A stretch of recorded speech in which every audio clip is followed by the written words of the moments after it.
बड़ी दुर्बलता है। शास्त्रों में इसे पिशुनता शब्द से कहा गया है और ये पिशुनता को नरकायु तिर्यंचायु के बंध के कारण के साथ साथ अशुभ नाम कर्म के बंध का कारण बताया। जीवन में कभी नहीं करना चाहिए। कुछ लोग हैं जो इधर की उधर करते रहते हैं। इससे बचने का एक ही उपाय है।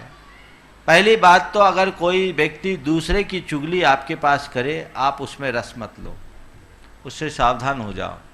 समझ लो ये आदमी बड़ा डेंजर है।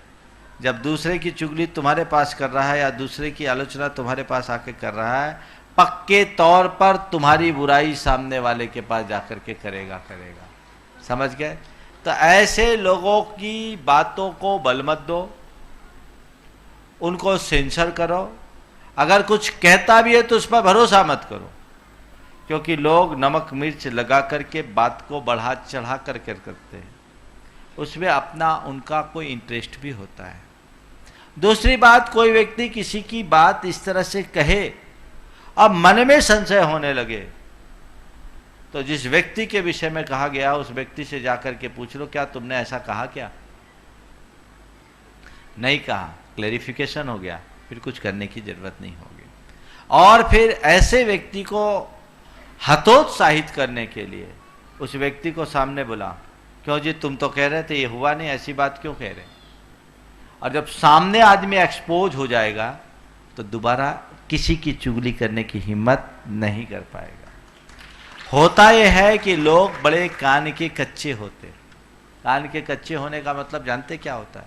हाँ, कान के कच्चे होने का मतलब, अरे कौवा तुम्हारा कान ले गया, किसी ने कहा कौवा तुम्हारा कान ले गया तो कान की तरफ देखने की जगह कौवा की तरफ भागने लगो। वो होता है कान का कच्चा। और जब कान लगा है तो ले कैसे गया? लेकिन कुछ लोग हैं जो कान की तरफ ध्यान नहीं देते, कौवे के पीछे पागल हो जाते हैं।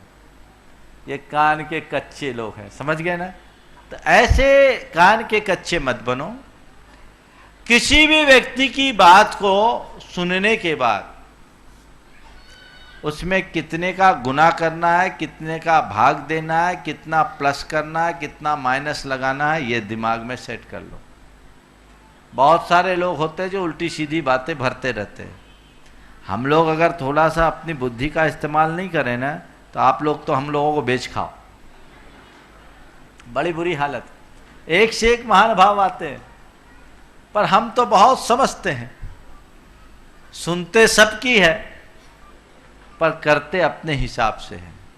इसी तरह जो इस तरह की प्रवृत्ति के लोग होते, इधर का उधर उधर का इधर करने वाले, उनकी बातों को अधिक महत्व न दें, अपने विचार और विवेक से काम ले, तो ऐसी प्रवृत्ति से हम भी बच सकेंगे और सामने वाले को भी बचा सकेंगे। नमस्ते।